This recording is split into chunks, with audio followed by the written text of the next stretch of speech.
cronológicas. Y muchas veces los profesores piden cosas así de idiotas, perdón la palabra, no aprendió nada, no entendió nada. Estamos hablando de comprender en las instrucciones para conectar el horno, en las instrucciones para aterrizar en el avión, en las instrucciones para hacer un experimento complicado de física o para dar cuerda al reloj de Julio Cortázar. Pero son instrucciones que se tienen que leer desde posturas completamente distintas. Si no, nos pasará lo que le pasa a Santiago con la composición de Vacaciones. Y los niños aprenden muy rápidamente a escribir las composiciones, a decir las frases, a contestar las respuestas que les piden sus maestros. De manera que si los maestros de literatura piden ¿cuál es la idea principal? ¿Cómo se sube la escalera? ¿Qué pie hay que poner primero? Están inhabilitando esa comprensión empática que es la esencia fundamental de las conversaciones de vida y que era la que nuestras abuelas nos contaban mientras nos contaban cualquier historia. Bueno, esto también se enseña. Esto necesita también ser enseñado. Necesitamos, además de obedecer los textos, discrepar, dialogar, hacer lecturas libres y transgresoras, conversar profundamente con nosotros mismos y con esas voces otras, en ese idioma otro que fluía entre nosotros y nuestros narradores privados mientras compartíamos un cuento. O como dice el filósofo Michael Oakeshott, necesitamos escuchar esa conversación en la que los seres humanos buscan eternamente comprenderse a sí mismos, el arte, las humanidades. Para hablar en ese idioma otro y para nombrar esas habitaciones otras, la literatura tiene que leerse, vale decir, sentirse desde la propia vida. El que escribe estrena las palabras, hace sus casas imaginarias y las reinventa cada vez para imprimirle su huella personal. Y el que lee literatura entra en esa casa imaginaria, recrea el proceso de invención para descifrarse en ese lenguaje secreto del otro. Es un proceso que compromete, por decirlo menos, a dos sujetos con toda su experiencia, con toda su historia, con sus lecturas previas, con su sensibilidad, con su imaginación, con su poder de situarse más allá de sí mismos. Esta es una experiencia de lectura compleja y difícil, pero se puede enseñar. Claro que es más fácil enseñar para la prueba de estado y no hacer esto. Y sobre todo, yo creo que se puede enseñar a amar la literatura, a vivir esa experiencia de descifrar los sentidos ocultos, de dejarse tocar y de admirar lo que no entendemos, conmovernos y aterrarnos y zarandearnos y reír y temblar con lo que no entendemos. Esa para mí es la esencia de la formación de un lector literario, darle la oportunidad, y cuando digo oportunidad, tiempo, espacio, herramientas, libertad, en el aula, por fuera del aula, para escudriñar debajo de esas capas del lenguaje los símbolos que nos conectan, los símbolos que el autor ha trabajado y que el lector tiene que volver a trabajar para entrar por el camino de ese autor, de cada autor, y cada uno es diferente. Yo sé que ustedes, muchos de ustedes, lo creen, lo comparten y lo hacen posible todos los días. Promover una pedagogía del amor a la literatura. Nadie nos dice gracias por hacerlo, no está puesta en ningún estándar de ninguno de los exámenes, pero existe una pedagogía del amor a la literatura que dé cabida a la imaginación de los alumnos y de los maestros también, porque nosotros también imaginamos, porque tenemos vida, y al libre ejercicio de su sensibilidad para recrear los textos, para aceptar esa invitación a interesarse, como dice Oakeshott, que me encanta, esa invitación a interesarse por lo que aún no se comprendió y nunca se va a comprender además.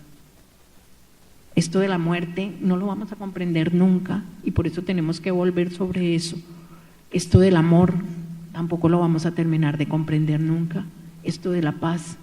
Y por eso la humanidad escribe y trabaja otra vez y labra las palabras. Eso es necesario transmitirlo en el sentido profundo de la transmisión cultural. La idea de que no hay que dar significados específicos, sino eso, invitaciones, pulsiones para significar, para interpretar. Y decirles a nuestros jóvenes, a nuestros niños, que las personas vivimos en ese trabajo de interpretar y que no hay una sola versión, que en eso estamos desde que las palabras van de una generación a la otra y que eso también es posible. ¿Cómo vamos a poder vivir en un mundo en el que eso no tiene cabida? ¿Qué significa eso? ¿Un solo relato? ¿Un relato hegemónico? La literatura y las humanidades no son solo la posibilidad de imaginar otros mundos posibles, qué belleza, la fantasía. No, son la posibilidad de entender que esto nunca lo vamos a entender.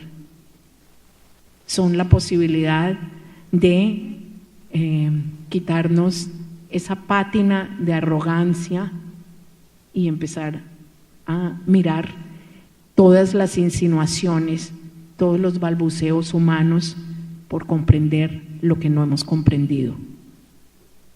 Y eso es completamente distinto.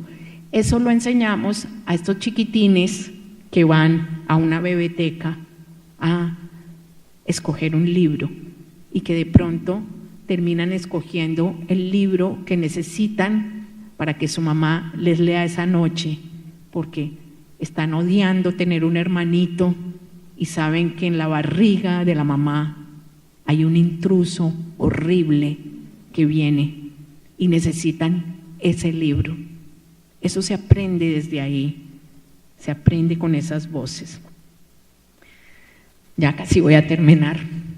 Necesitamos arte, poemas, todas las artes y toda la literatura posible en nuestras escuelas, no para subrayar ideas principales ni para pasar exámenes, sino porque necesitamos pasar la vida por el tamiz de los símbolos, porque necesitamos integrar los hechos, a veces absurdos y a veces aleatorios, y darles una hilación, y porque nuestra tarea desde que comenzamos a tener palabras es construir sentido. Y necesitamos literatura porque la experiencia de los demás nos ayuda a entender cómo lo hicieron los otros, para poder intentarlo nosotros. En ese gran libro, escrito a muchas manos, que viéndolo bien es la literatura, experiencia humana tejida en el lenguaje, podemos encontrar respuestas y sobre todo preguntas a esa antigua tarea del conócete a ti mismo y conoce a los demás. Quinto, epílogo. Los maestros, nosotros, los mediadores.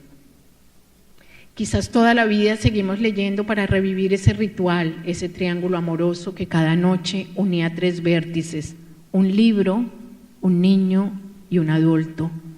En esa escena del comienzo está la clave de los proyectos de lectura. De un lado están los libros, del otro los lectores, y en la mitad esas figuras que llamamos mediadores, ustedes, cuya tarea es oficiar encuentros inéditos y siempre en construcción entre un libro y un lector particular de carne y hueso. Sin ese mediador que hace de puente entre el libro y el niño, las páginas de un libro no son nada. Ustedes dirán, ¿cómo se enseña eso? Ustedes dirán, ¿eso se enseña? Yo creo que sí.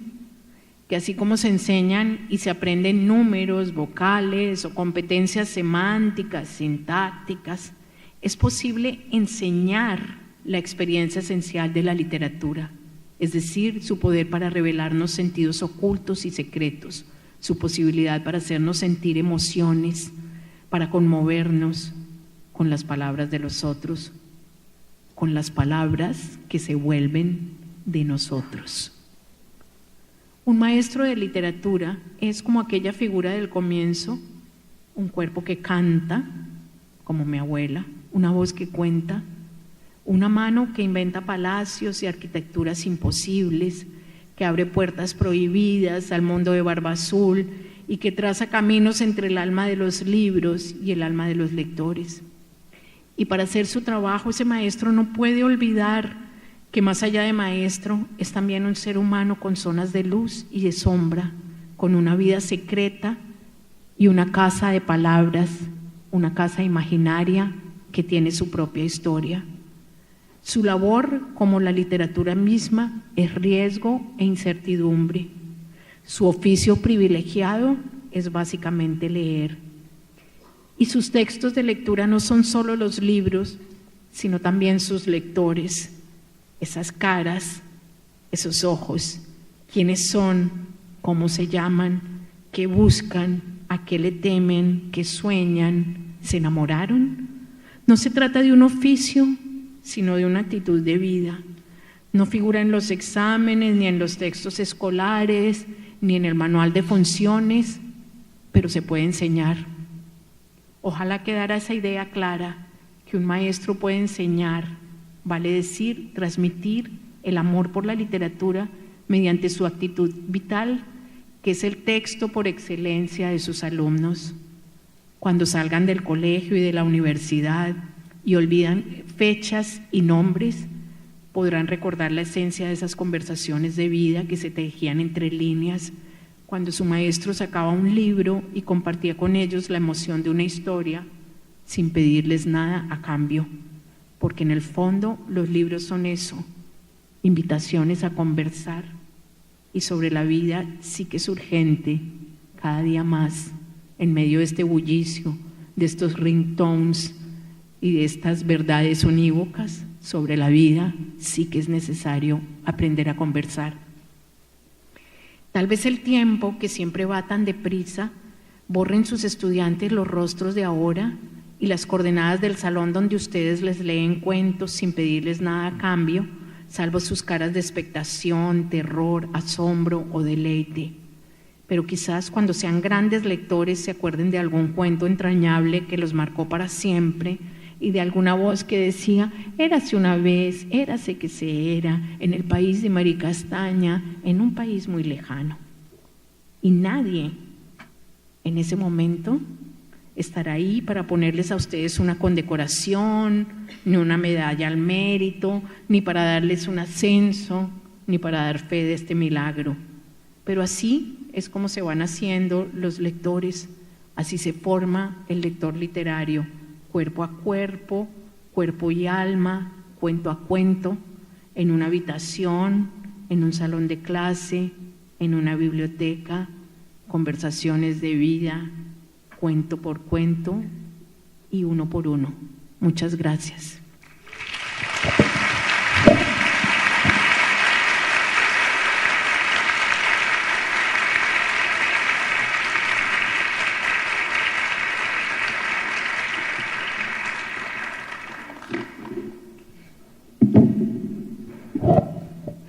Bom, só podemos agradecer pela fala maravilhosa e, sobretudo, poética. Fiquei com a impressão que ser mediador é estar diante do livro e do leitor, ouvindo a pergunta da Baratinha: como me enamorarás?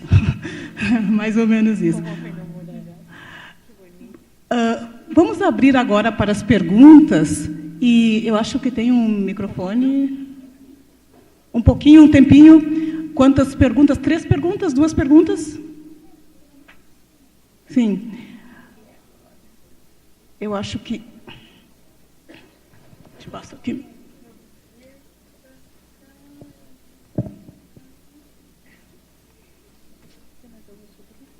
Não, só tem esse aqui. Tá. Então, 2 perguntas. 2 perguntas. 3.